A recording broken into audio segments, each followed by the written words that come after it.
ઉના તાલુકાના નવાબંદર ગામની ટ્રસ્ટની હાઈસ્કૂલ અચાનક બંધ કરાતા વિદ્યાર્થીઓ રજડ્યા।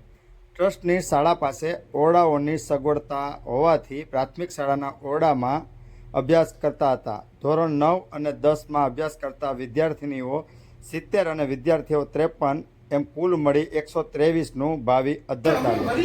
જિલ્લા પ્રાથમિક શિક્ષણ અધિકારી દ્વારા પ્રાથમિક શાળામાંથી ઓરડા ખાલી કરાવતા આ સમસ્યા સર્જાઈ હતી। વિદ્યાર્થીઓનું ભાવિ આ અધ્ધર ચાલે જોવા મળ્યું છે। ત્યારે જોવાનું રહ્યું કે આવનારા દિવસોમાં વિદ્યાર્થીઓ માટે સરકાર કોઈ નિર્ણય લે છે કે કેમ એ જોવાનું રહ્યું।